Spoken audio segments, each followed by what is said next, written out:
हाँ, किरदार था जिसे देख के लोग इस्लाम में दाखिल हुए। हाँ, जो लोग घर वापसी की बातें करते हैं, लोग मजबूरी में ईमान नहीं लाए। 90 लाख जो कलमा पढ़ के यहां बैठे ना, ये मजबूरी में नहीं, ये किरदार से मुतासिर हुए हैं। कौन नहीं जानता सरकार गरीब नवाज की अगर बचपन की बात की जाए, अल्लाह अकबर, गरीब नवाज कोई आम बेटा नहीं है मुस्तफा का। नसीब वाले हो, हिंदुस्तान लावारिस नहीं है। ये वो मुल्क है जिस मुल्क के अंदर अपना सफीर मुस्तफा ने खुद भेजा है। खुद मुस्तफा ने भेजा।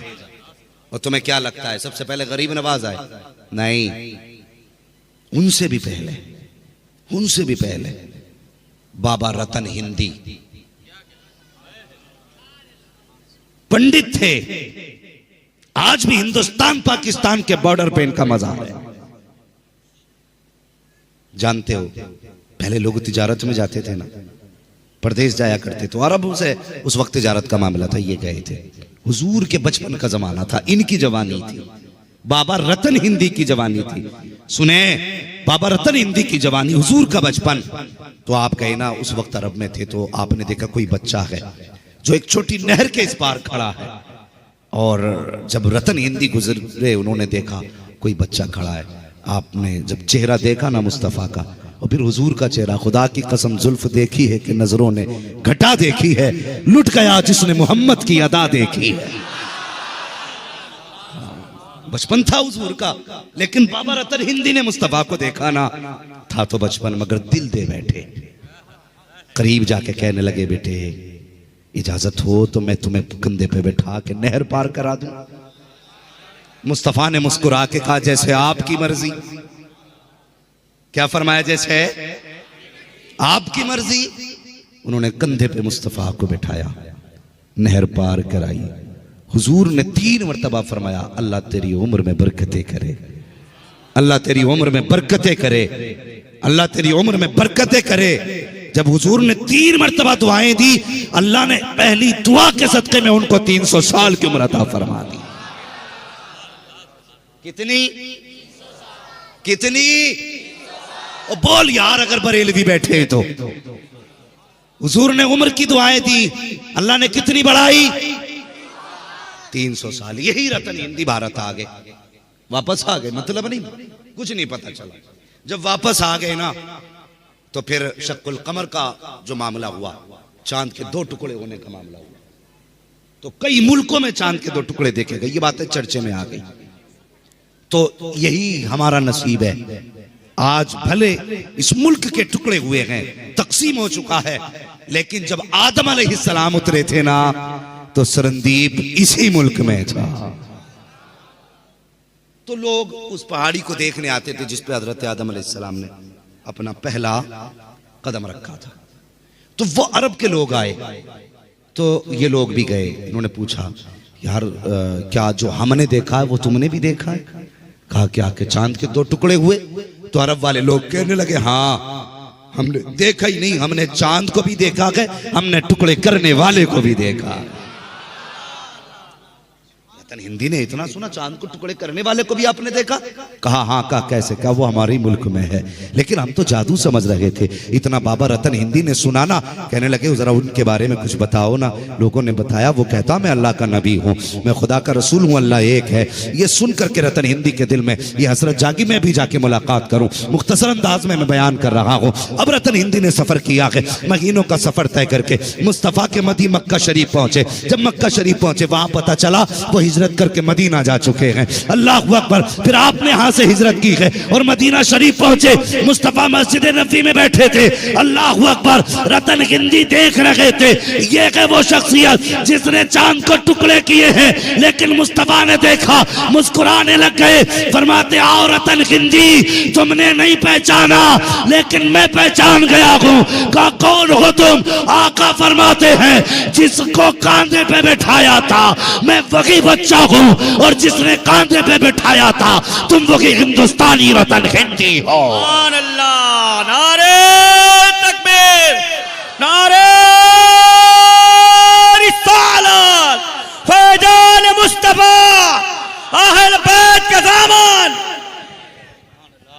अल्लाहु अकबर। कहने लगे महबूब अब देर न कर, हाथ बढ़ा, कलमा पढ़ा। फिर हुजूर ने बाबा रतन हिंदी को कलमा पढ़ाया, कलमा पढ़ाया। कुछ दिन हुजूर की खिदमत में रहे, कुरान सीखा, दीन सीखा, वापस आने लगे। मेरे महबूब ने फरमाया रतन कुछ और मांग लो, कुछ और मांग लो। कहने लगे हुजूर अपनी मर्जी से दे दें। मेरे हुजूर के फिर हाथ उठ गए। आका ने फिर 3 बार कहा अल्लाह इसकी उम्र में बरकत अता फरमा, अल्लाह इसकी उम्र में बरकत अता फरमा, अल्लाह इसकी उम्र में बरकत अता फरमा। दुआ हो गई 6 बार, उम्र हो गई 600 साल। कितनी उम्र हुई? 600 साल। तो बाबू कहां कहां पाबंदी लगाओगे? दीन तो हुजूर के दौर में भारत में आ चुका था। हाँ, बाबा रतन हिंदी सहाबी है मुस्तफा के। और जब गरीब नवाज को हुजूर ने भेजा ना, फरमाया मोइन तुम्हें हिंदुस्तान जाना है। कहने लगे हुजूर मैंने तो देखा ही नहीं।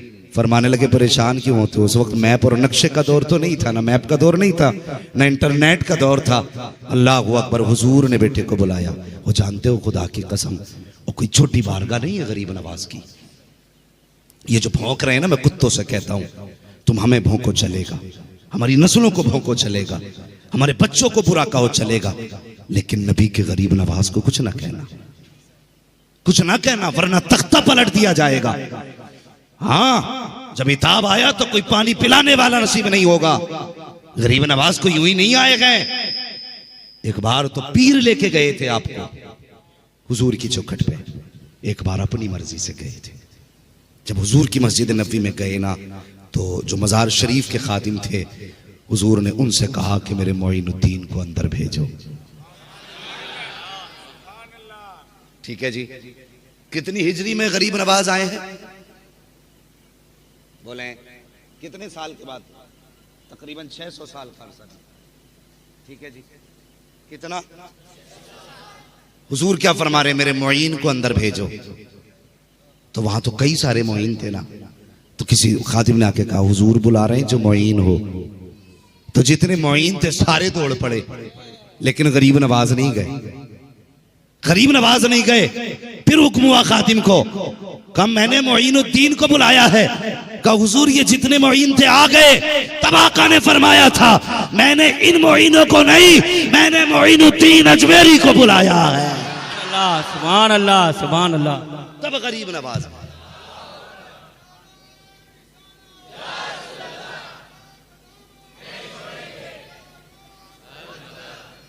हाँ, फरमाया मैंने मोइनुद्दीन चिश्ती अजमेरी को बुलाया। फिर गरीब नवाज गए। अब सुने, अंदर गए तो क्या देखते हैं? मुस्तफा ने बाजू फैला के इस्तकबाल किया। यूं ही न समझना, अताए रसूल है गरीब नवाज, हुजूर के भेजे हुए हैं। होश में काम करना, होश में।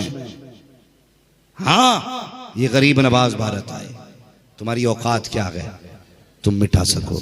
गरीब नवाज की चौखट है। एक खातून पे कोई बच्चा ही नहीं था। जब कोई बच्चा नहीं था ना खातून पे, तो वो गरीब नवाज की चौखट पे आई। कहने लगी हुजूर दुआ करें अल्लाह मुझे एक बेटा दे दे, बेटा दे दे। और सखियों के दरबार से कभी कोई खाली गया है? कोई खाली नहीं जाता। अल्लाह ने अपने फजल से बेटा दिया। गरीब नवाज की दुआ काम आ गई। फिर वो हर साल बच्चे को लेके जाती थी। जब छठी आई ना बच्चे की, अजमेर शरीफ लेके गई। 6 साल के बच्चे कितने बड़े होते, ना समझ बच्चा था। पेशाब लगा ना, बच्चे ने वही खड़े होकर पेशाब करना शुरू कर दिया। अजमेर शरीफ में बच्ची ने पेशाब किया ना, बच्चे ने पेशाब किया, वहां एक मजार था, उस पे पेशाब बच्चा करने लगा। तो वहां जो भी लेटा है ना, कोई हल्का फुल्का नहीं लेटा है, बड़े बड़े वहां पे कुतुब लेटे हुए हैं, बड़े बड़ा कलंदर लेटा हुआ है। बच्चे ने पेशाब किया ना, तो वो जो साहिब मजार थे जलाल आया, उन्होंने उठाया, बच्चे को पटका, बच्चे का दम निकल गया, बच्चे का इंतकाल हुआ, शोर हो गया, वो बच्चा मर गया।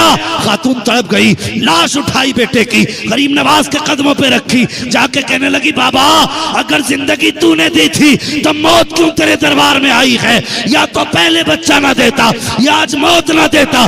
इतना कहा था, बच्चा जिंदा हो गया और शोर हो गया, बच्चा उठ गया है। फिर क्या देखा?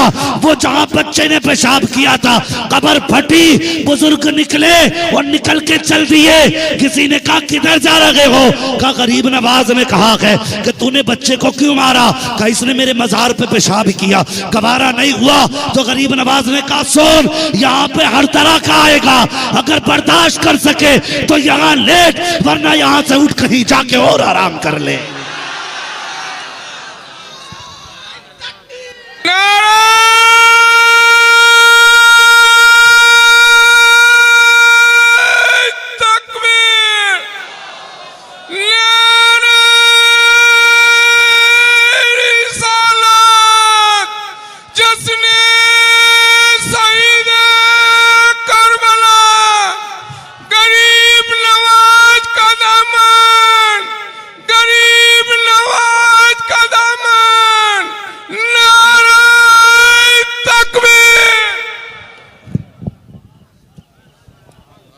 फरमाने लगे गरीब नवाज ने मुझसे कह दिया कि वो देख, यहां अदब वाले भी आएंगे, बेअदब भी आएंगे, समझ वाले भी आएंगे, ना समझ भी आएंगे। फरमाने लगे बर्दाश्त कर सके तो लेट, वरना उठ कहीं और जाके अपनी क़यामगाह बना ले। फरमाने लगे बस फिर उठना ही बेहतर हो गया। अल्लाह अकबर, ये गरीब नवाज है, ये गरीब नवाज है। समझ में नहीं आया आज तक लोगों की, समझ में ही नहीं आया। यही गरीब नवाज है। आपने सुना होगा ना, जादू के जरिए क्या क्या ना किया गया, सब कुछ किया गया।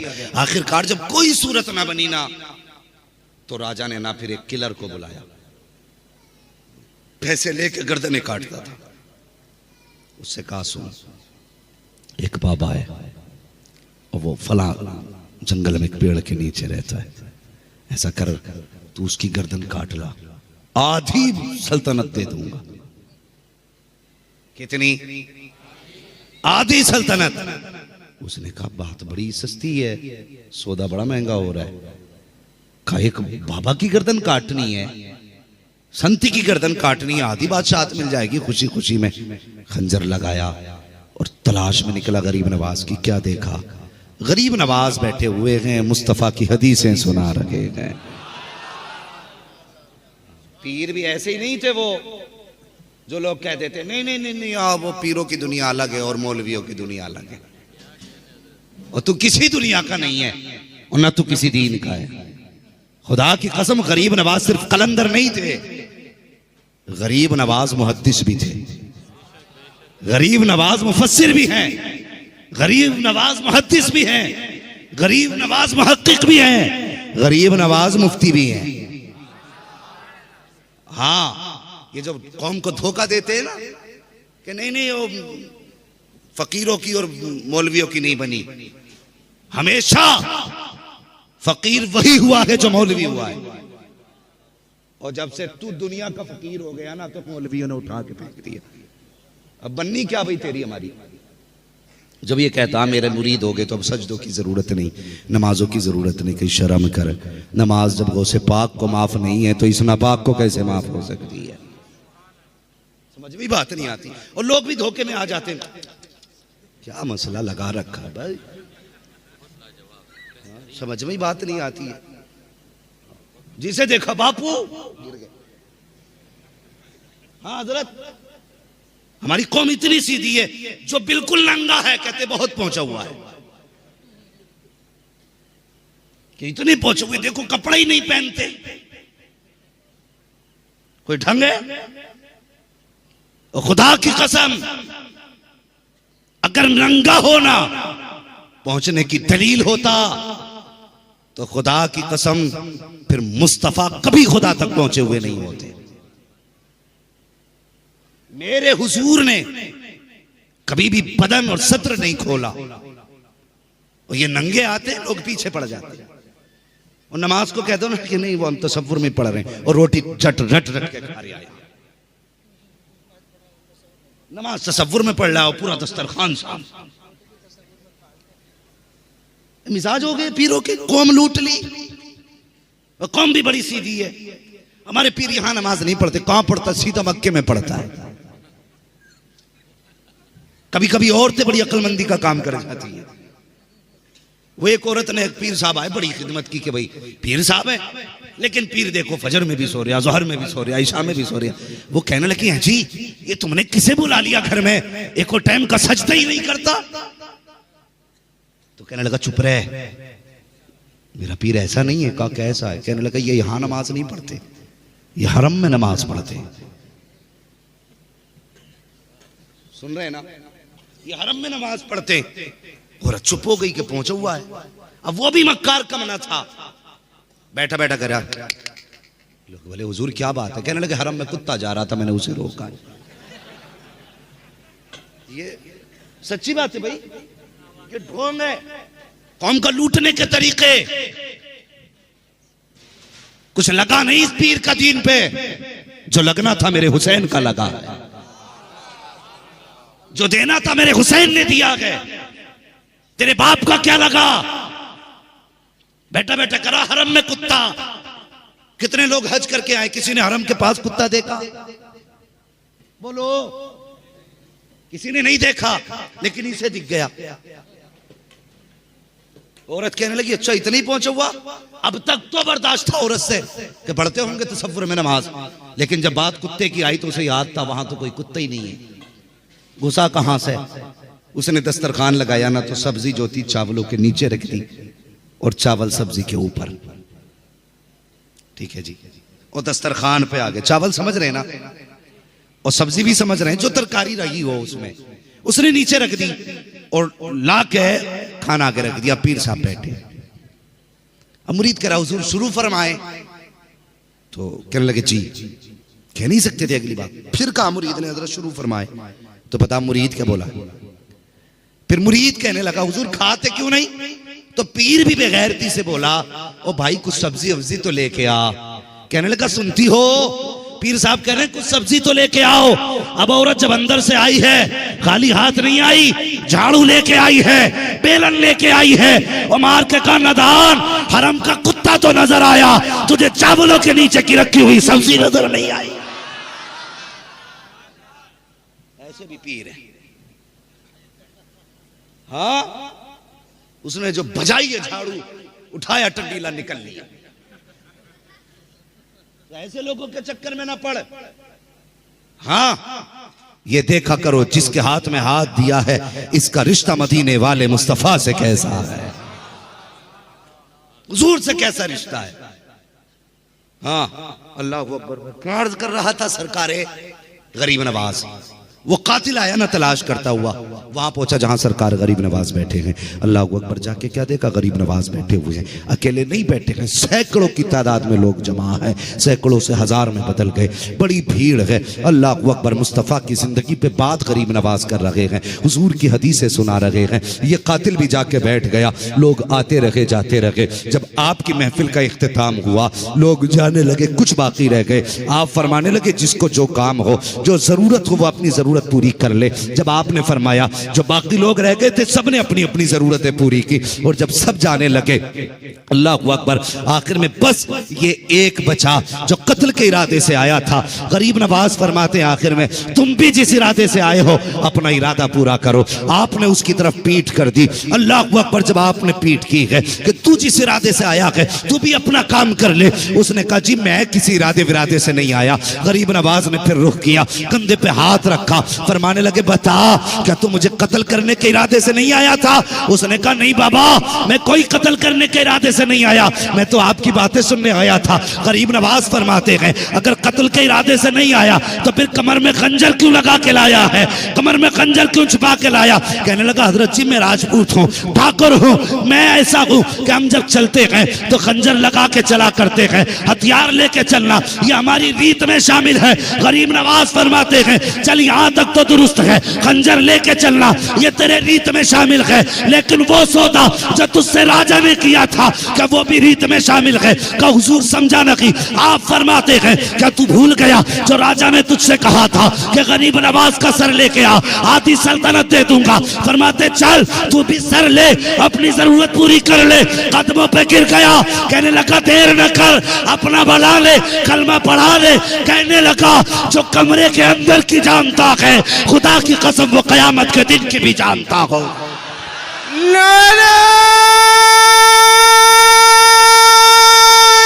तकबीर, नारे रिसालत, गरीब नवाज का दामन, गरीब नवाज का दामन, नारे हैदरी, नारे हैदरी।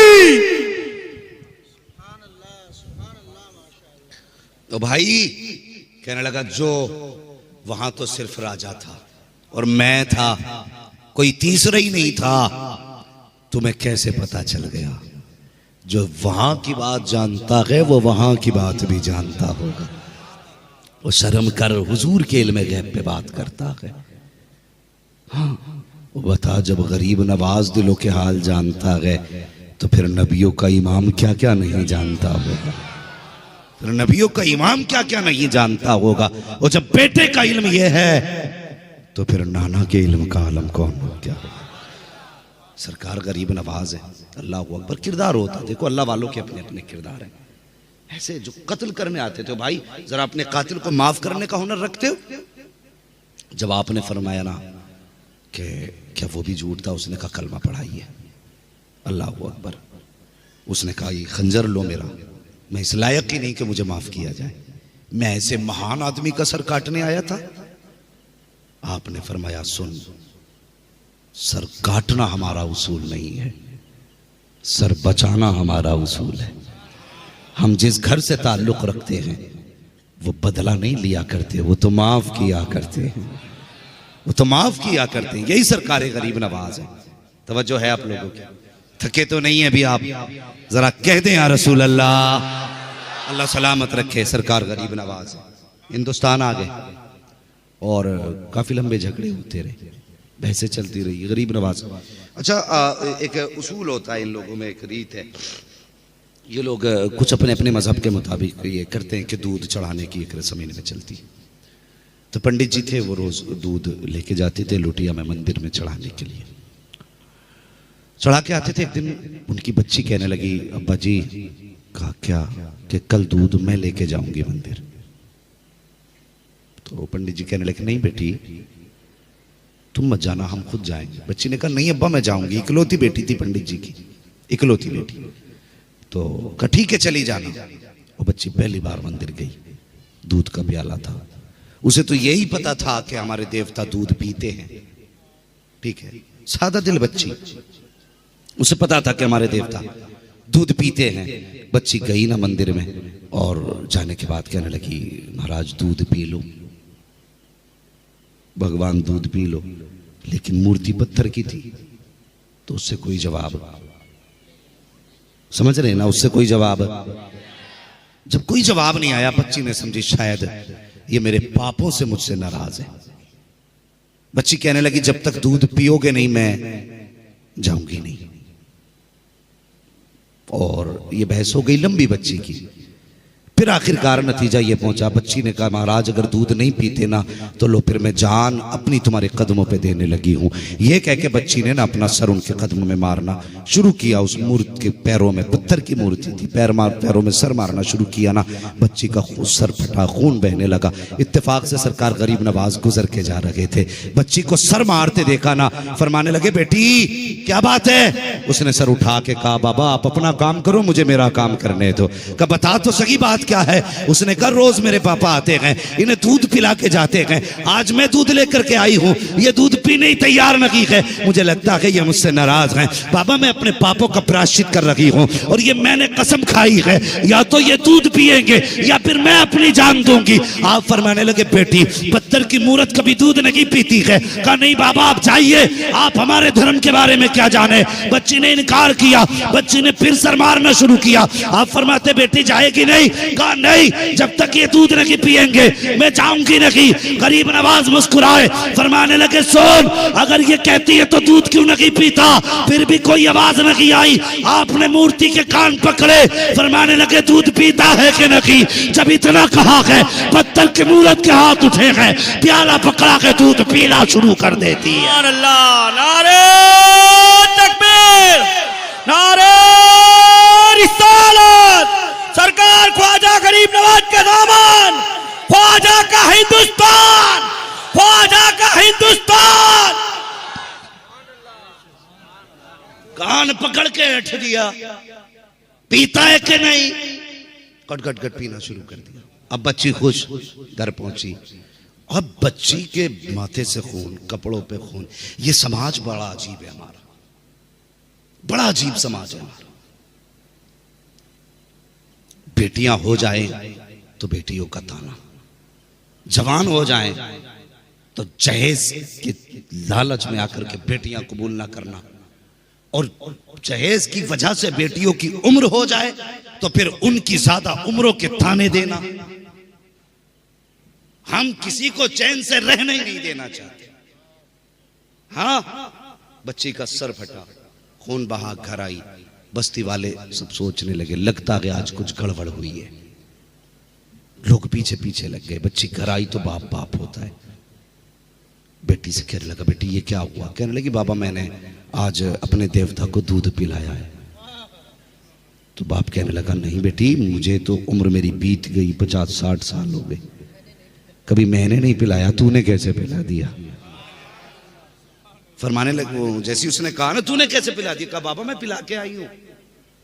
तो लोग कहने लगे, पंडित तेरी बेटी झूठ बोल रही है, ये बातें बना रही है, लगता है इसकी इज्जत किसी ने लूट ली है, इसलिए इसकी ये कंडीशन है। अब इसे कोई बहाना ना मिला तो इसने आके ये बातें बनाई। बातें होने लगी, बाप ने हाथ जोड़े, बेटी मेरी पगड़ी देख तेरे कदमों पे, सच बता क्या हुआ है? बच्ची कहने लगी, बाबा मैं सच कहती हूँ, मैं आज अपने देवता को दूध पिला के आई हूँ। पंडित परेशान, बेटी बताना ये समाज देख कैसी कैसी बातें कर रहा है, न मेरी इज्जत सलामत है न तेरी इज्जत सलामत है। बच्ची ने रो के कहा, अब्बा मैं सच कहती हूँ, मैं दूध पिला के आई हूँ। लोग कहने लगे, पंडित तू यकीन कर अपनी बेटी का, हमें यकीन नहीं है, हम नहीं मानेंगे कि तेरी बेटी दूध पिला के आई हो। पत्थर कभी दूध पिया करते हैं? जब ये बात पंडित से लोगों ने कही है, पंडित कहने लगा, बेटी कम से कम कुछ तो हया कर, बाप की इज्जत का ख्याल कर। झूठ भी बोलती तो ऐसा बोलती जो चल जाता, तूने झूठ भी ऐसा बोला है जिसे लोग तस्लीम करने तैयार नहीं है। बच्ची कहने लगी, अब्बा कोई माने ना माने, सच यही है कि मैं दूध पिला के आई हूँ। बस्ती के लोगों ने कहा, पंडित अपनी बेटी से कह दे। कहा, कौन सी बात? कहा, अगर ये दूध पिला के आई है तो इससे कह, अगर जिसने आज दूध पिया है वो कल भी तो दूध पी सकता है। अल्लाह अकबर। पंडित ने कहा, बेटी क्या तू ये बता सकती है जिसने आज दूध पिया है उसको कल दूध पिला देगी? बच्ची कहने लगी, बाबा क्यों नहीं, जब मैंने आज दूध पीते देखा है और खुद पिलाया है तो मैं कल भी पिला सकती हूँ। बस्ती ने जब इतना कहा, बस्ती वालों ने कहा, पंडित अपनी बेटी से कह कल ये दूध लेके मंदिर चले, लेकिन तू सच्चा, तेरी बेटी सच्ची है, इसका झूठ भी पकड़ा जाएगा, सच भी साबित होगा। जब अगला दिन आया है, पूरी बस्ती के लोग बल्कि दूर दराज के लोग इकट्ठे हुए हैं और एक अनोखा मंजर देखने जा रहे हैं कि देखे पत्थर कैसे दूध पीता है। बच्ची ने दूध का प्याला लिया है, वही जगह वही मंदिर है, वही पत्थर की मूर्ति वही बेटी है। जाके कहती, महाराज दूध पी लो। बच्ची ने कहा है, फिर कोई जवाब नहीं आया, वो तो पत्थर पत्थर बन गया, फिर दूध कैसे पीता? लोग हंसे, ठट्टा मारा। कहा, देख पंडित, हमने कहा था तेरी बेटी झूठ बोल रही है, कहना इससे ये दूध पिलाए। बच्ची रोने लग जाती है, कहती, महाराज मेरी इज्जत का सवाल है, जैसे कल दूध पिया था वैसे आज दूध पी लो। कोई जवाब नहीं आया। सबने कहा, पंडित लानत हो तेरी बेटी की जिंदगी पे, इज्जत लौटा के गई है, बदनाम देवता को कर रखी है। जब इतना बच्ची ने सुना है, वो चला आ गया बेटी को। उसने कहा, सुन, दूध पीता है या कल वाले बाबा को बुलाना पड़ेगा। इतना कहने की देर थी, फिर हाथ बढ़ाया, दूध पीना शुरू कर दिया। लोग कहने लगे, बेटी ये कल वाला बाबा कौन है? कहा, मैं नहीं जानती, लेकिन चेहरा बता रहा था, वो कोई आम ना था बल्कि आसमानों से उतरा हुआ कोई फरिश्ता था। सुभान अल्लाह, नारे तकबीर, नारे रिसालत, फैजान ख्वाजा गरीब नवाज, ख्वाजा का हिंदुस्तान। बच्ची ने गुस्से में कहा, पीता है या बुलाऊं कल वाले बाबा को? खट से पीना शुरू कर दिया। लोग बोले, बेटी ये कल वाला बाबा कौन है? कहने लगी, अब्बा चेहरे से फरिश्ता लगता था, मुसलमानों का कोई बाबा है, किधर गया कि इधर गया। लोग तलाश में निकले, वही पेड़ वही जगह, गरीब नवाज वहीं बैठे। लोग जाके कहने लगे, महाराज आज के बाद हम तुम्हारी पूजा करेंगे। कहा किस लिए? कहा जिसने पत्थर को दूध पिला दिया तो फिर पूजा के लायक वही है, पत्थर भी जिसकी सुनते हैं। फरमाने लगे पूजा मेरी न कर, बल्कि पूजा करनी है तो उसकी कर जिसने मोइनुद्दीन को गरीब नवाज बनाया है। अल्लाह अकबर। ये था आपका किरदार, किरदार ये था। लोग हैरत में, लोग कहते हैं हुजूर अपनी बेटी की शफात नहीं करा सकते। मुझे हैरत है, गरीब नवाज गुजर के जा रहे हैं ना, लोग आग की पूजा कर रहे हैं। कहने लगे क्या कर रहे हो? कहने लगे पूज रहे हैं इसको। क्यों पूज रहे हो? कहिए हमें जलाएगी नहीं। फरमाने लगे अच्छा फिर हाथ डाल इसमें। कब से पूज रहे हो? क्या उम्रें गुजर गई, बाप दादा से पूछते चले आ रहे। कहा हाथ डालना, तुम्हें हजारों साल आग पूजते हुए होगे लेकिन आज तक ये तुम्हें जला रही है। आपने अपना जूता उठाया, आग में रख दिया, लकड़ी की कड़ा होती, बहुत देर तक रखे रही हो, फिर हाथ डाला, यूं ही निकाल के रख दी। खुदा की कसम जर्रा बराबर भी जूती जलना तो दूर की बात, गर्म तक नहीं हुई थी। अल्लाह सुभान अल्लाह। हाँ, हरजैन का आदमी है, पानी मंगा लेते, बच्चों को पिला लेते। उनके लिए सीधी सी बात है कि शाने हुसैन और है, इम्तिहान हुसैन और है। जब शान का मामला आता है तब करामतें दिखाई जाती हैं, और जब इम्तिहान का मामला होता है तो इस्तिकामत दिखाई जाती है। ये जहन में बात रखें और इंशाअल्लाह दोनों चीजों को समझेंगे। आज मैं शान पे बात करूंगा, कल से इंशाअल्लाह इम्तिहान पे बात करूंगा। लोग कहते हैं कि अगर पावर थी तो फिर पानी क्यों नहीं मंगाया? तो हम कहते हैं वो इम्तिहान था। बचपन से लेके जवानी तक, बचपन से लेके जवानी तक हुजूर की गोद में जो तरबियत के बचपन के लम्हे गुजरे थे, वो जवानी तक और जवानी से लेकर के बुढ़ापे तक मेरे हुसैन को याद थे। समझ रहे ना? पूरी जिंदगी हुजूर ने अपनी जाहिरी अपने नवासों की नजर फरमा दी, कदम कदम पे तरबियत फरमाई, कदम कदम पे तरबियत फरमाई। अल्लाह अकबर। जब बांटने की बात आती है तो उनके घराने जैसी सखावत नजर नहीं आती। जब लुटाने की बात आती है तो उनके घर जैसी शहादतें नजर नहीं आती हैं। ना उनकी शुजाअत का हिसाब, ना उनकी सखावत का जवाब, ना उनकी शहादत का जवाब। वो लाजवाब है, वो लाजवाब है। आप जानते हैं हसनैन करीमैन ने तकरीबन 25 हज पैदल फरमाए थे। कितने बोले? 25 हज पैदल किए थे। और मजे की बात यह थी कि दोनों भाई साथ जाते थे। इत्तेहाद और इत्तेफाक देखिए, दोनों भाई साथ जाया करते थे। मैं बयान करने लगा हूं, अल्लाह अकबर, उनके घर की सखावत देखें। एक साथ जाया करते थे। एक बार सफर में थे ना, तो कोई जरूरतमंद मिल गया, वो भी मुसाफिर था। अब पहले होटल तो नहीं थे रोडों पे, जहां चाहा गाड़ी रोकी खा लिया, सवारी रोकी खा लिया, रुके खा लिया। कोई होटल वोटल नहीं था। लोग अपना सामान सफर लेके साथ चला करते थे। कोई ऐसा मुसाफिर मिला जिसके पास सामान सफर खत्म हो गया था। ठीक है जी, उसने शहजादों को आते देखा, कहने लगा चेहरे से बड़े बाप के बेटे लगते हो। जो समझ गए अल्लाह उन्हें मुस्तफा का मदीना दिखा दे, कि चेहरे से बड़े बाप के बेटे लगते हो। का फिर का मुसाफिर हूं, खाने पीने का सामान खत्म हो गया।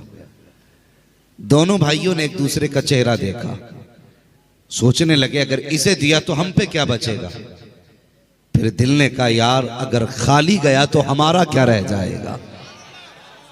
समझ लेना, दोनों बातों में फर्क है, गौर करें। वो कहते हैं अगर इसे दे दिया तो हमारे पास क्या बचेगा, और कहने लगे अगर ये खाली चला गया तो हमारा क्या रह जाएगा। वो जानते हैं आज तक हमारे दरवाजे से कोई खाली नहीं गया। जितना था सामान्य सफर सब उठा के साहिल के हवाले कर दिया। और फिर दोनों भाई चले। रास्ते में भूख लगी। आका हुसैन कहने लगे भाई हसन का जी का भूख लगी है। अब हिम्मत जवाब दे रही है। कहने लगे चलो आगे चलते हैं, अल्लाह कोई ना कोई इंतजाम करेगा। ठीक है आगे चलते हैं। ये कोना माशाल्लाह बड़ा अच्छा कोना रहता है। वो इधर वाले तो माशाल्लाह पता नहीं तस्बीह लेके बैठते हैं कि मुंह में मसाला लेके बैठते हैं। भाई यहाँ जितनी देर बैठा करें ना मुंह खोल के बैठा करें। ठीक है नहीं कुछ लोग ऐसे भी होते हैं मसला मौलवी तू अपना काम कर हम अपना काम कर रहे हैं ना, तो थोड़ा सा जरा बेदारी रखनी चाहिए। तकरीर की नहीं जाती कराई जाती है। अगर आज मैं कमजोर हूं ना बीमारी की वजह से तो आपको ताकतवर रहना चाहिए। हाँ तो अल्लाह करे ये जो आपकी सुभान अल्लाह निकल रही है ना ये ऐसे निकले जैसे कि आप बीमार नहीं हैं। मुझे खुद ऐसा लग रहा है जैसे आप खुद में बीमार हैं। जरा कह दें या रसूल अल्लाह माशाअल्लाह अल्लाह सलामत रखे। भाई आगे आके बैठे हो ना तो इसका थोड़ा सा जरा हक अदा किया करो। और आगे जितने बंदे बैठा करें ना ये मौलवी के आगे होते हैं। और आगे वालों का मतलब जानते हो फरमाया गया मस्जिद में भी अगर जाओ ना तो फरमाया मिंबर के करीब बैठो। मिंबर के करीब बैठो। फरमाया किस लिए? फरमाया गया जो दुनिया में उलमा के करीब बैठेगा अल्लाह उसे जन्नत में मुस्तफा के करीब बैठाएगा। कुछ लोग तो जुम्मे के दिन ये सोच के जाते हैं कि जल्दी किधर से निकलेंगे। हाँ सबसे पीछे के सबसे पहले निकल जाएंगे। भाई यही की तो जल्दी है ना। क़यामत में अफसोस होगा क्यों ना इन उलमा के आगे बैठे थे, क्यों ना इन उलमा के करीब बैठे थे। आज मुस्तफा की कुर्बतें नसीब हो जाती। और जब आप पहले आके बैठ गए हैं और ये बरकतें आप हासिल कर रहे हैं तो फिर जिम्मेदारी भी आपकी ज्यादा बनती है कि नहीं? जिम्मेदारी आप ही की ज्यादा बनती है। वो मुझे एक बात याद आ गई बता दूं। सुने एक शख्स कहने लगा, खातून कहने लगी हज़रत मूसा से कि मुझ पे कोई औलाद नहीं है दुआ कर दें। आपने देखा फरमाने लगे तेरी किस्मत में औलाद ही कोई नहीं है। चले गए। इत्तेफाक से एक फकीर आ गया। उसने कहा कुछ दे खाने को भूख लगी। उसने दे दिया तो कहने लगे क्या चाहिए? उसने कहा बाबा औलाद नहीं है। उन्होंने कह दिया जा तुझे अल्लाह 6 बेटे अता फरमा देगा। अल्लाह ने उसको 6 बेटे अता फरमाए। बात हज़रत मूसा तक पहुंच गई। कहने लगे दूर पे जाके अल्लाह मैंने जब देखा था इसकी किस्मत में लिखा ही कुछ नहीं था, लिखा ही कुछ नहीं था और तूने 6 बेटे उसे दे दिए। कैसे दिए? और फरमाने लगा मूसा मांगने वाला ही कुछ ऐसा था, मांगने वाला ही कुछ ऐसा था। तो रब ने फरमाया अगर पता ही लगाना है ना तो एक काम कर, जा जमीन पे जा और एक तश्त ले, एक चाकू ले और जमीन पे घूम और मेरे बंदों से मेरे लिए गोश्त लेके आ। मेरे बंदों से मेरे लिए गोश्त लेके आ। सबके पास गए, किसी ने न दिया। आखिर में वही फकीर मिला। क्या बात है मूसा, कर रब ने बंदे का गोश्त मंगाया। कल्ला चाकू दे, चाकू लिया, यहाँ का गोश्त काटा, यहाँ का काटा, यहाँ का काटा, यहाँ का काटा, हर जगह का गोश्त काट के रखा। कहा इतनी जगह का क्यों काटा? वो कहने लगा मुझे नहीं पता कि रब ने कहाँ का मांगा है, मुझे नहीं पता कहाँ का मांगा है, इसलिए मैं हर जगह का गोश्त काट के दे रहा हूं। रब की बारगाह में लेके पूछे मूसा इतनी देर कैसे लग गई? कहने लगे मालिक में जमीन पे फिरा, कोई देने वाला नहीं था, कोई देने वाला नहीं था। का फिर का बस लास्ट में एक गरीब फकीर ने यह दिया है। रब ने फरमाया मूसा तुम भी तो मेरे बंदे थे, गौर करना, तुम भी तो मेरे बंदे थे, तुम भी तो दे सकते थे। अल्लाह अकबर। फरमाया जिसने जिस्म के एक एक जगह का एक एक टुकड़ा मुझे काट के दे दिया, बताकर वो मुझसे मांगे तो मैं इनकार कैसे कर सकता हूं? हाँ तो थोड़ी सी जिम्मेदारियां बनती हैं। इश्क है तो इश्क का इजहार होना चाहिए, हर गली हर कूचे में प्रचार होना चाहिए। दोनों शहजादों ने सब कुछ दे दिया।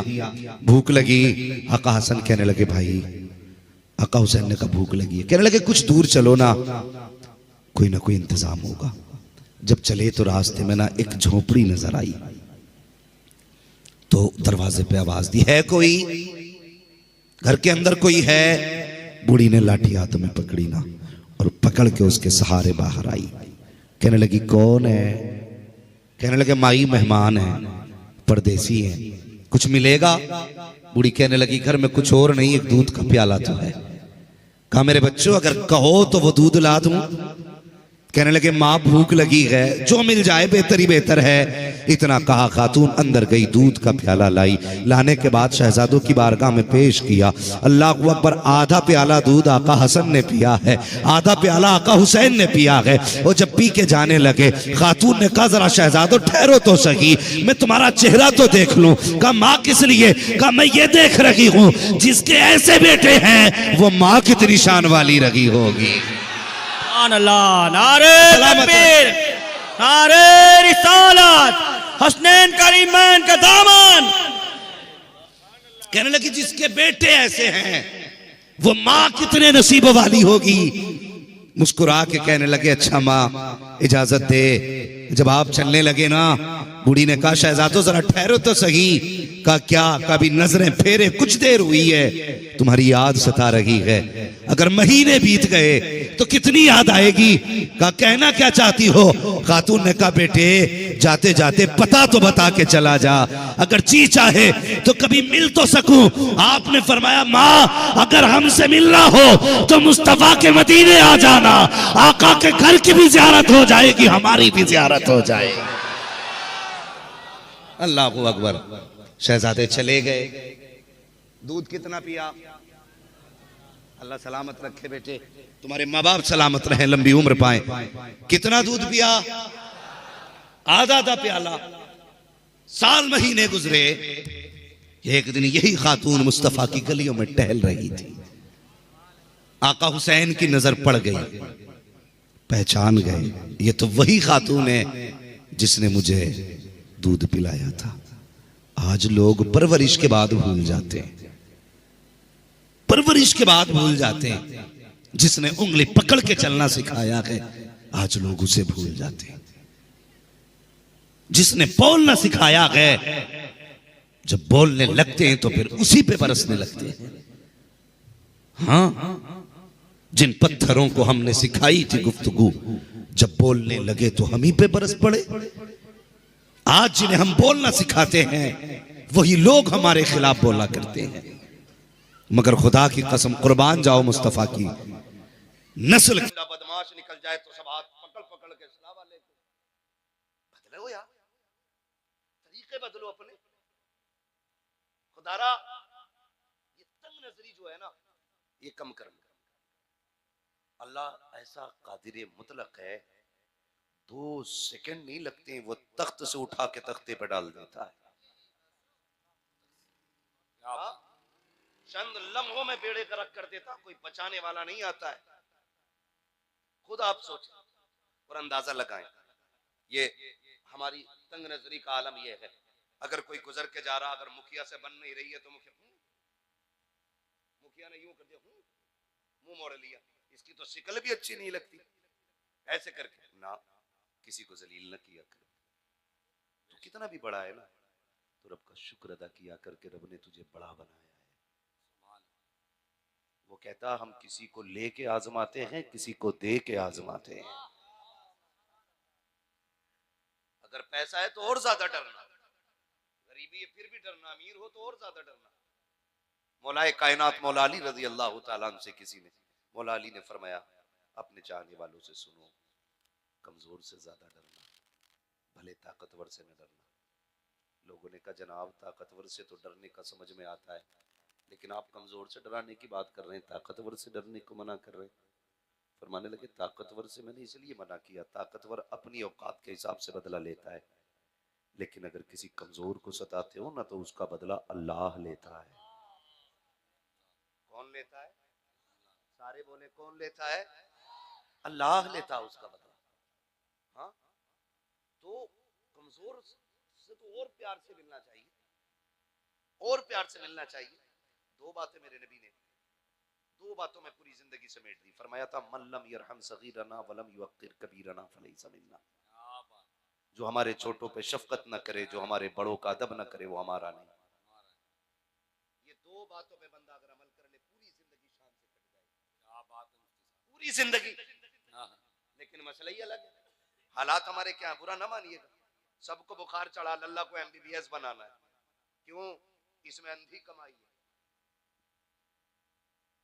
गलत नहीं कह रहा। अंधी कितने हॉस्पिटल के नाम बताऊं मैं,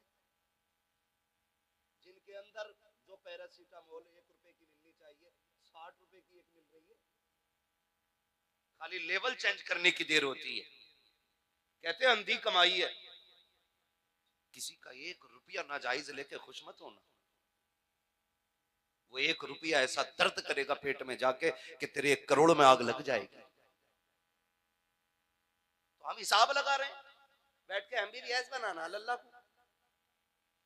अम्मा भी लाइन में, जो कभी नहीं उठी जिंदगी में 4 बजे। स्कूल वाले कह रहे हैं कि हमें 4:30 बजे बच्चा यहां चाहिए, तो वो 3:30 बजे उठ गई। नहलाया धुलाया तैयार किया, गाड़ी आ गई, बैठा दिया, नहीं है तो गाड़ी से छोड़ के जा रहे हैं। स्कूल जाना, बेटे को एमबीबीएस बनाना है।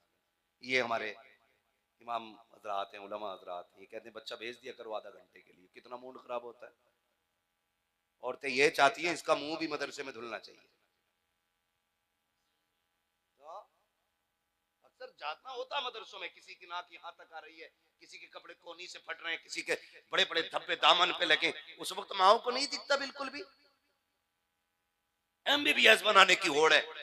कितने ऐसे डॉक्टरों से मिल चुका हूं जिन्होंने ये कहा मौलाना ये झगड़े वगड़े मौलवियों के हैं, हम तो बस इतना जानते हैं अल्लाह ही मालिक है, बस बाकी हम कुछ नहीं जानते हैं। इतना तो यार हमारी भी समझ में आ गया, अगर बचपन में माँ ने तरबियत दुरुस्त नहीं दी होती है ना, तो फिर औलाद जन्नती भी नहीं हुआ करती है। माँ बुनियाद होती है, पहला मकतब माँ होती है, पहला मदरसा माँ होती है। ए मेरी कौम की बेटी, अपने बच्चों को आईएएस बनाओ, आईपीएस बनाओ। हम मुबारकबाद पेश करेंगे जिस दिन तुम्हारा बेटा आईएएस बनेगा, आईपीएस बनेगा। लेकिन जिम्मेदारी के साथ एक बात और कह दूं, जब तुम्हारे बेटे सुबह जाने की तैयारियों में होते हैं, तुम्हारे बच्चों को 10 मिनट बाकी होते हैं जाने के, कहती बेटे ये ले मोबाइल, तब तक फला का नाटक देख ले, ये सीरियल देख, मैं 10 मिनट नाश्ता बना के ला रही हूं। ए मेरी कौम की बेटी, मैं तुझसे पूछना चाहता हूं, जब तू बेटे के हाथ में मोबाइल दे के कहती है ये सीरियल देख वो देख, तब तुझे खातून जन्नत फातिमा ज़हरा की याद क्यों नहीं आती? उस वक्त तुझे अली की शहजादी सैयदा ज़ैनब की याद क्यों नहीं आती है? क्यों भूल जाती है इस्लाम की शहजादियों का एहसान?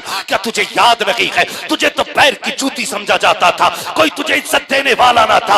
आज जो घर के अंदर तुझे माँ कह के इज्जत दी जाती है, ये मदीने वाले का करम है। जब बहन कह के एहतराम किया जाता है, ये मुस्तफा का करम है। जब बीवी कह करके तुझे इज्जत दी जाती है, ये मुस्तफा का करम है। और इतना बड़ा करम कि दुनिया में तू रखी, तूने एक दुपट्टा ओढ़ा या ना ओढ़ा, सर पे चादर डाली ना डाली, लेकिन जब तुझे कफन पहनाने की बारी आई, तेरे रब ने कहा था इसे 5 कपड़े देना। मेरे मालिक बता तो सकी, मर्दों के लिए 3 कपड़े, औरत को 5 क्यों? का 2 कपड़े हया के देने हैं, एक कपड़ा सीने पे डाल दो, दूसरा कपड़ा सर पे डाल दो, इसलिए कि ये भले गैरत वाली नहीं है, लेकिन इसका रब बड़ी गैरत वाला है।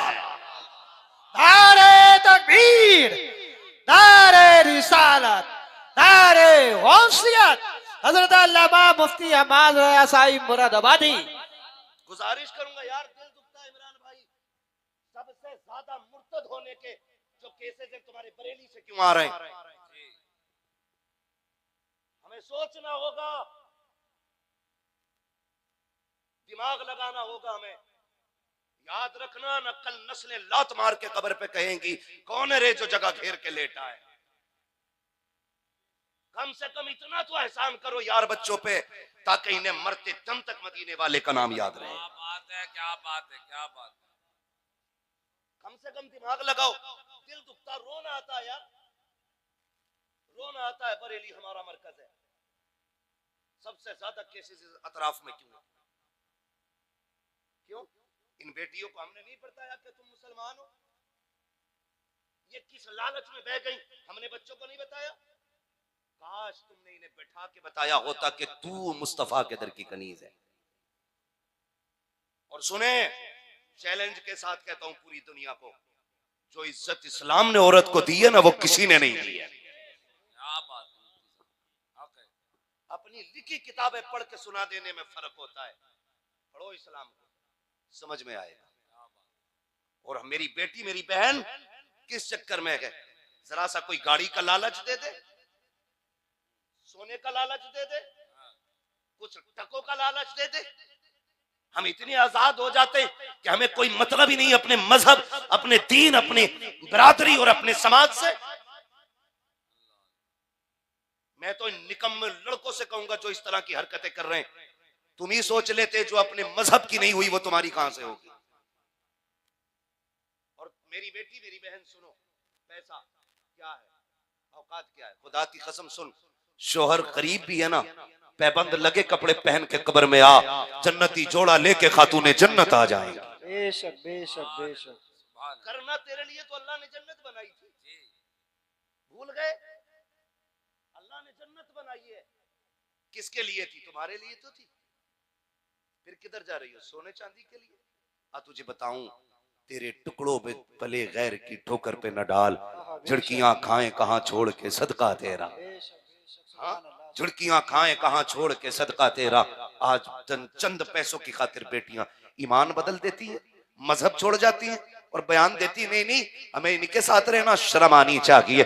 जीले कितने दिन जी लेगी, 60 साल में भी मौत आनी है, 70 साल में भी मौत आनी है, 80 साल में भी मौत आनी है, एक दिन मर जाना है। तुझे पता है जो मुस्तफा के दर के गुलाम होते हैं उनके अपने अकीदे कैसे थे, उनका ईमान कैसा था। ऐसा नहीं है कि सोना सिर्फ हिंदुस्तान में आया है, ऐसा नहीं है आज से पहले सोना नहीं देखा था। तुझे बताऊं अभी इब्तदाई इस्लाम का दौर है, मदीने के अंदर यहूदियों का बाजार है, इस्लाम की शहजादी है, बाजार के अंदर किसी काम से गई जेवर खरीदने के लिए, जो दुकान थी वो यहूदी की दुकान थी, उस दुकान पे सोना खरीदने के लिए पड़ी। जैसी उसने हाथ नकाब से बाहर निकाला, यहूदी की निगाह उसके गोरे रंग पे पड़ गई। जैसी हाथ देखा निगाह खराब हो गई। उसने कहा कि जितना चाहे सोना ले ले, इसके बदले में बस मुझे राजी कर दे। इतना सुनना था, इस्लाम की शहजादी थी, यहूदियों का बाजार था, सारा सोना उठा के मुंह पे मार दिया, फेंक के कहने लगी कुत्ते हमें नहीं जानता है, हम एक बार मुस्तफा के हाथ पे बिक चुके हैं, अब दुनिया की कोई दौलत भी हमें खरीद नहीं सकती है।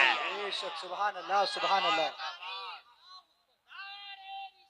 बहुत अच्छा मुफ्ती, जिंदाबाद जिंदाबाद, सुभान अल्लाह सुभान अल्लाह सुभान अल्लाह। नारे तकबीर, नारे रिसालत, मसलके आला हजरत जिंदाबाद। बातें कड़वी तो नहीं लग रही है?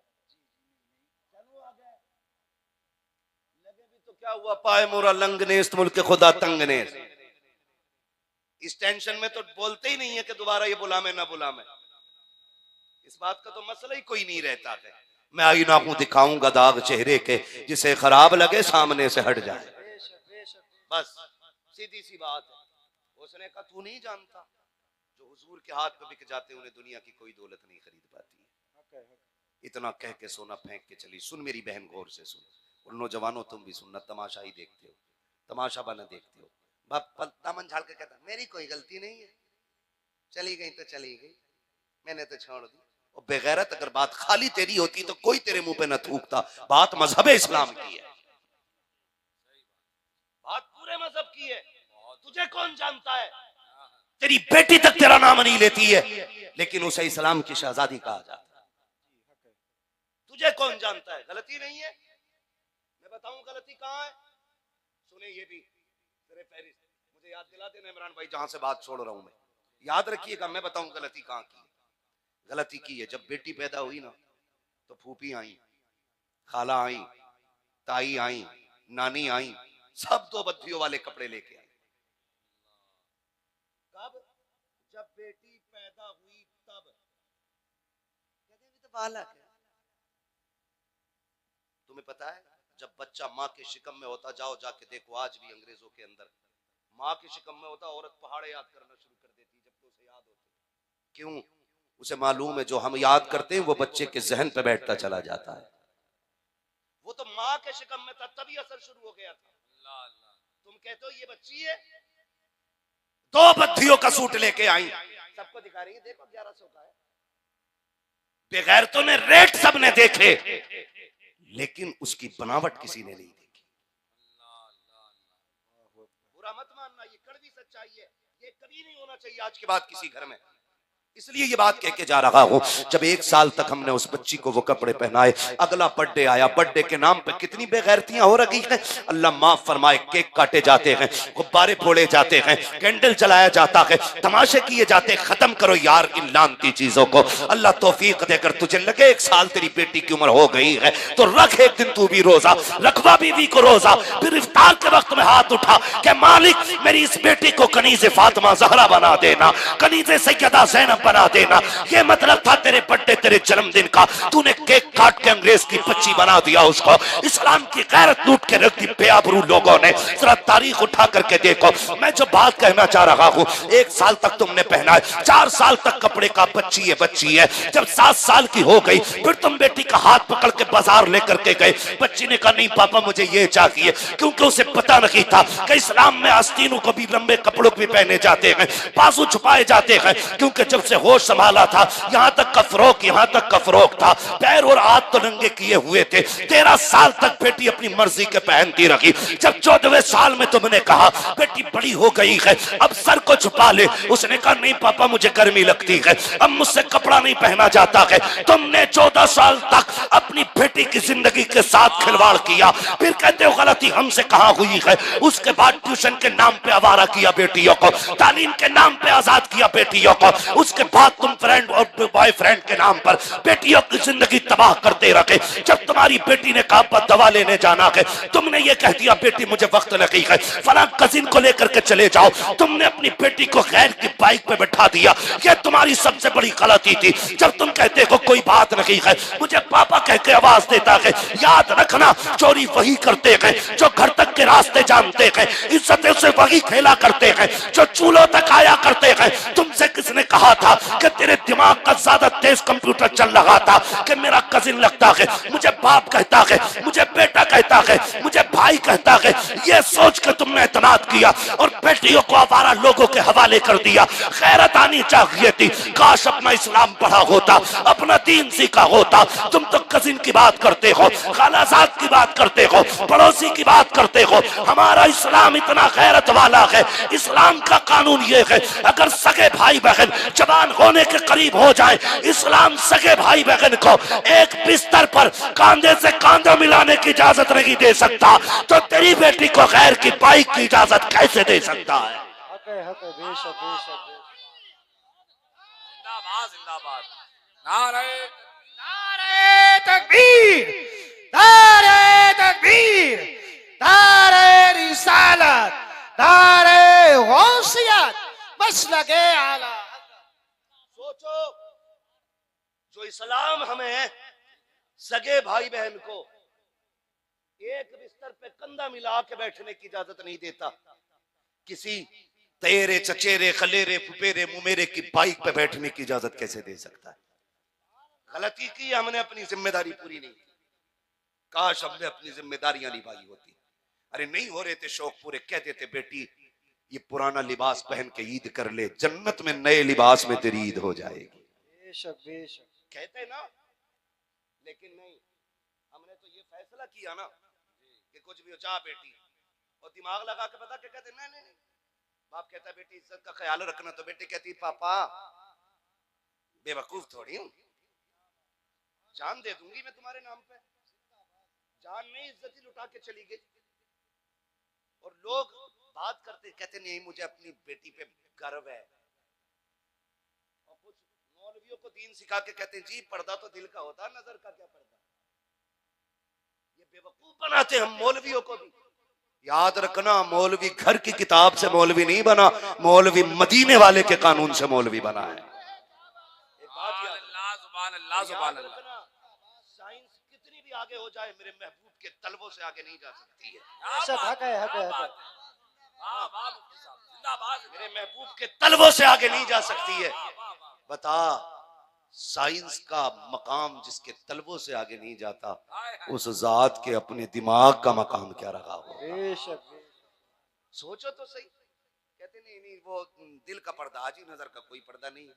कुरान कहता है ईमान वालों अपनी नजरें नीची रखो। और कुरान वो है जिससे साइंस बनी है। सही बात तो ये है, साइंस ने जिससे जन्म लिया उसे कुरान कहते हैं।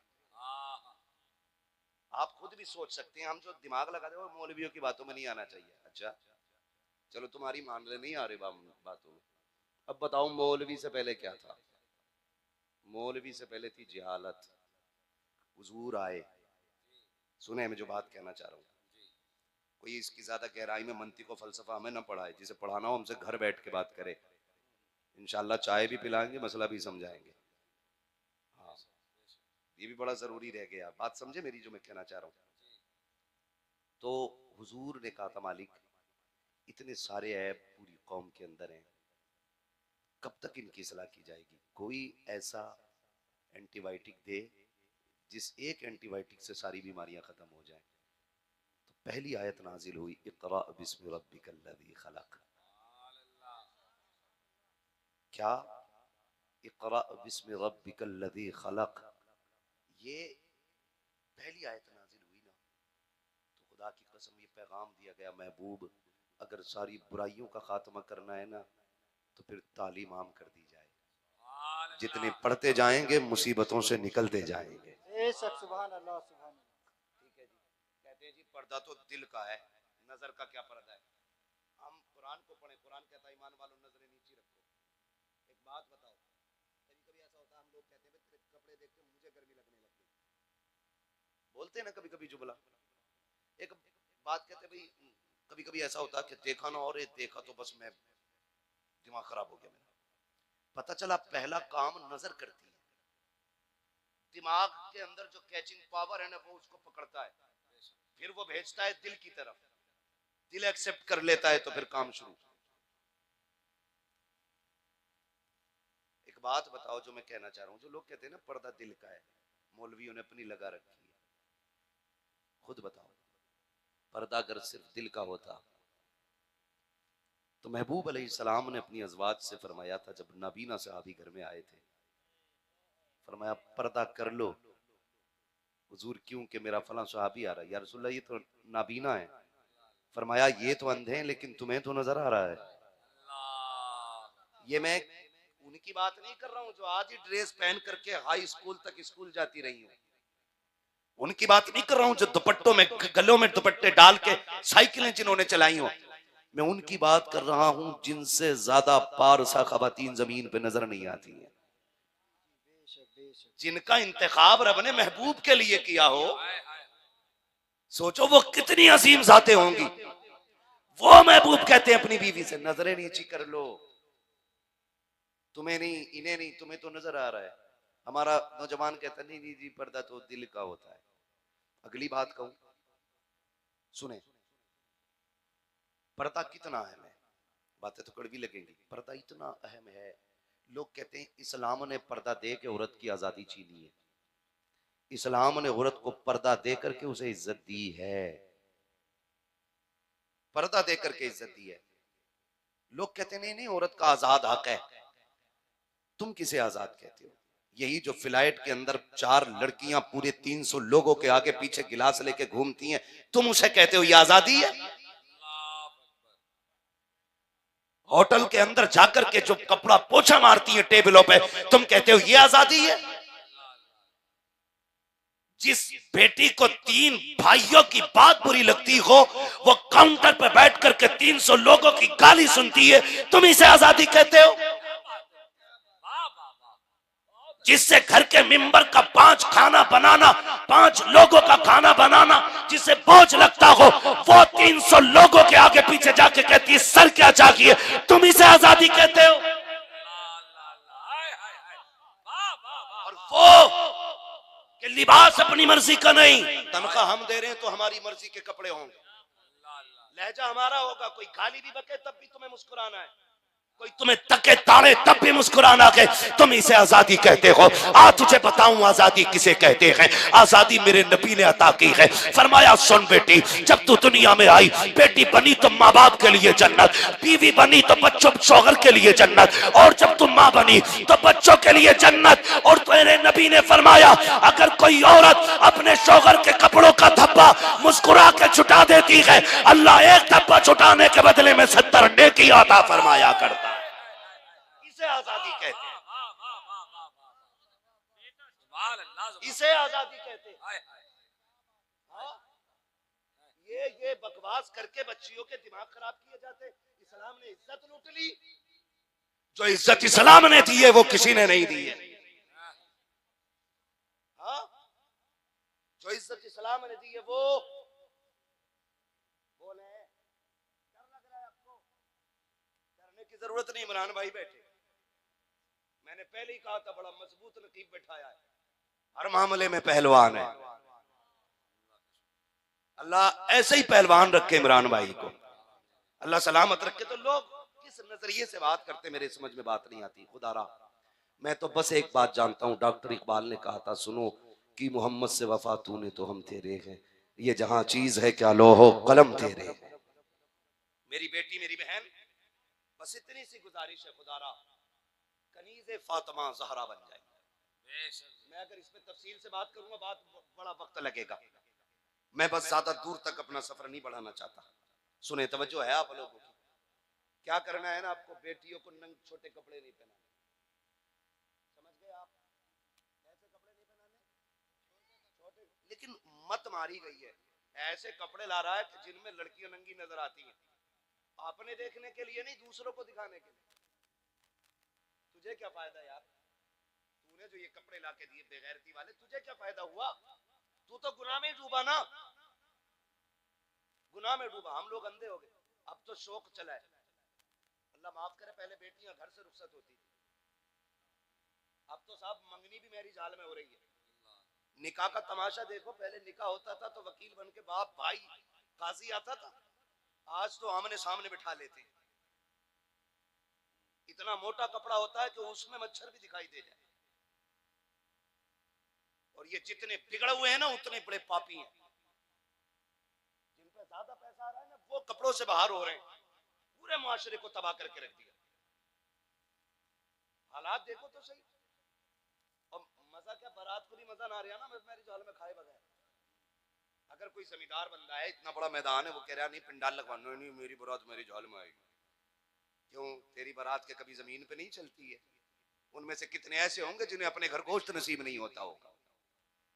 कोई तराना देखो, बेड़ा गरक करके रख दिया। बेटी वाला बताओ, 50-50 हजार मेरी जाल के किराया, 1-1 लाख, 2-2 लाख, 34-34 लाख, 50 लाख किराया मेरी जाल का। बेड़ा ही गरक करके रख दिया। और जब 50 हजार का समझी कर लेता है ना मेरी जाल, तो सबसे कहता 54 लाख का हुआ है, चलियो जरूर तुम भी।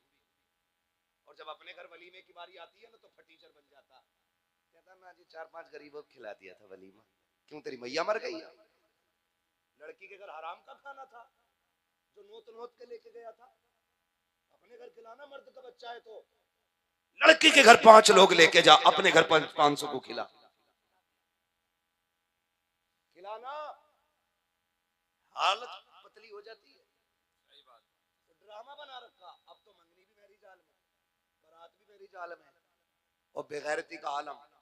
1-2 बार जाना हुआ इमरान भाई, किसी खास ने दावत दी, चले गए। जब जाना हुआ ना तो यकीन करें कहीं पानी पीने की जगह हमारे लिए नहीं थी। ये मत सोचना मौलवी खिसिया के कह रहा है इसे खाने नहीं मिला। अल्लाह का शुक्र है हर कोई अपने घर पे अच्छा ही खाता है। मैं सबकी बात कर रहा हूँ, हर कोई अपने घर पे अच्छा खाता है। वो अच्छा इसलिए भी होता है कि मन जो चाहता है बंदा वो खा लेता है। हर वक्त के मुर्गे बकरे अच्छे नहीं होते, कभी की चटनी भी अच्छी होती है। तो हर कोई अपने घर अच्छा खाता है, मगर तकलीफ तब होती है जब एक ही महफिल में मर्द भी खाते हैं और औरतें भी खाती हैं। और मैरिज हालों में अक्सर खिलाने वाले मर्द ही होते हैं, औरतें खाएं या मर्द, समझ रहे ना? तो वो ही खिला रहे सबको। ख्याल करें अपने घरों की इज्जत। बाकी का तमाशा तो आप देख ही रहे हैं, कितने तमाशे हो रहे हैं। वेलकम, इस्तकबाल, मुंह दिखाई, जूती चुराई, क्या क्या ड्रामे नहीं होते। जूती चुराई में 11,000 दे देगा, निकाह पढ़ाई में 1100 में मर रहा।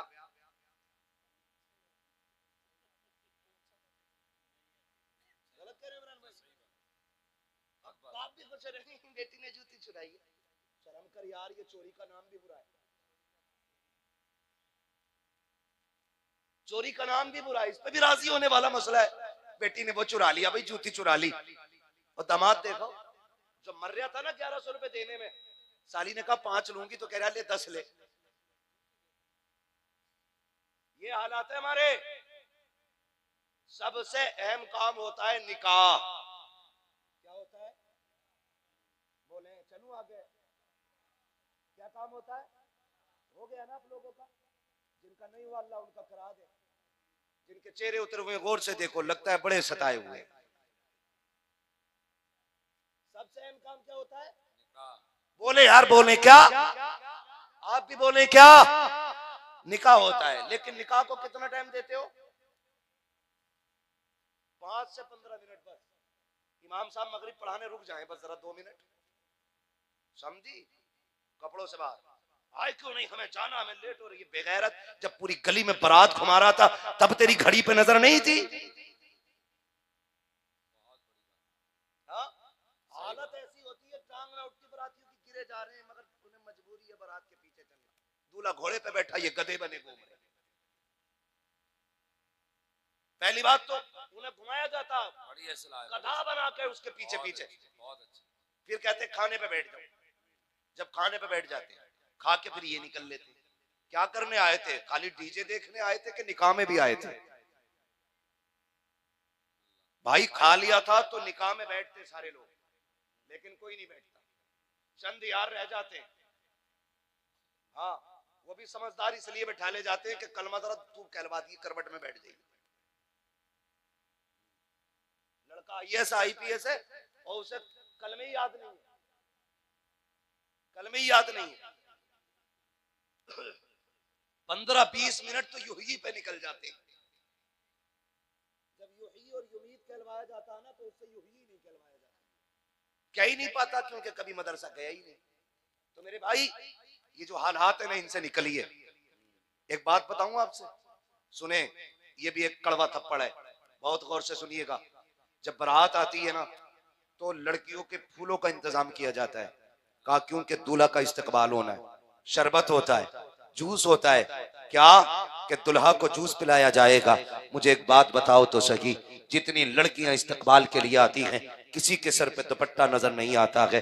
या तुम बताओ, जितने लोग लड़के के साथ होते हैं, उनमें से कितने लोग साफे वाले होते हैं, कितने लोग तस्बीह वाले होते हैं, कितने लोग नेक होते हैं? मैंने तो बड़ी गौर से देखा है, न लड़कों की टीम में कोई शरीफ नजर आता है, न लड़कियों की टीम में कोई शरीफ नजर आता है। और बाप कहता है इस्तकबाल हो रहा है बारात का, गैरत आनी चाहिए। तेरी बेटी गैर के आगे कैसे चली गई, कैसे किसी के ऊपर फूल फेंक रही है, इसको हक किसने दिया है? किसी आवारा के ऊपर फूल डालने का इसको हक किसने दे दिया है? किसी गैर के आगे इस्तकबाल के लिए जूस का गिलास लेके खड़े होने का। अगर बारात का इस्तकबाल करना था तो औरतों को नहीं, मर्दों को करना चाहिए था। फूल नहीं, तुम तो सोना निछावर करते, लेकिन बेटियों के हाथ से नहीं। ये तो यहूदियों की चालें थी कि लोगों के आगे अपनी बेटियों को नंगा करके खड़ा करते थे। और तुम तो इस्लाम के शहजादे हो, किसी की इज्जत पे आंच आती थी तुम गर्दनें कटा देते थे।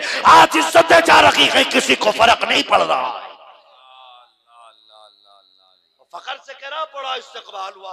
लानत हो ऐसे इस्तकबाल पे जिसने बेटियों की आबरू का जनाजा निकाल दिया। बंद करो ये तमाशे, वरना हर घर में बेइज्जती का जनाजा होगा।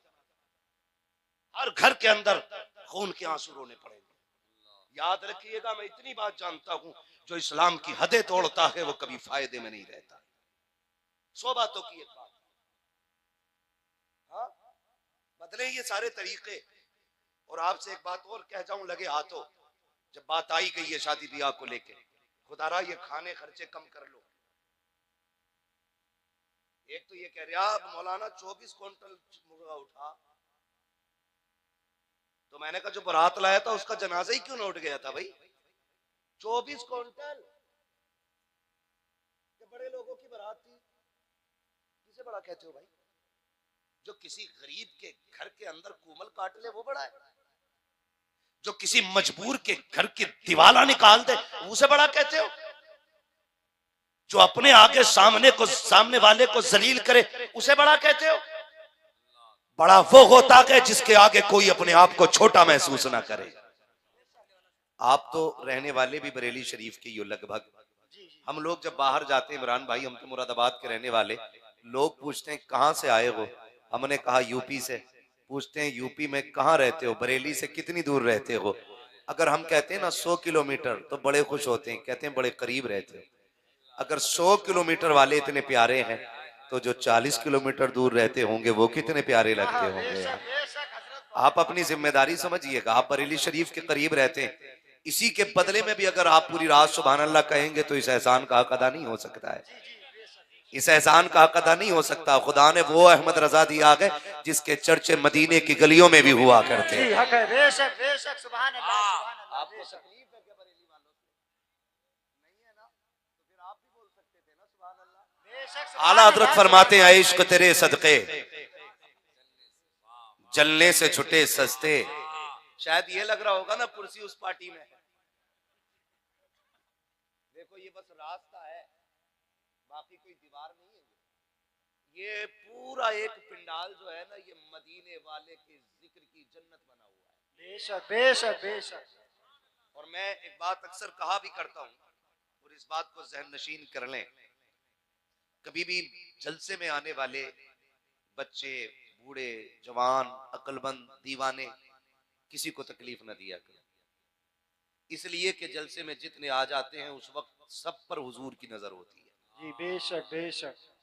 सिर्फ अपने गरिबान में झांक के बैठना, कहीं मुझसे कोई गलती तो नहीं हो रही उनकी महफिल में। जी अल्लाह अकबर। कई बार लोग कह देते हैं अरे अच्छा हुआ हम नहीं गए थे, ठंड में बैठे थे सारे। यहाँ बैठे नहीं है, बैठाए गए हैं। बेशक कोई आया नहीं है, बुलाए गए हैं। हाँ बेशक। बिन बुलाए बंदा चाय पे नहीं जाता, 4 घंटे बैठने महफिल में कैसे आ सकता है। फिर बुलाया किसने?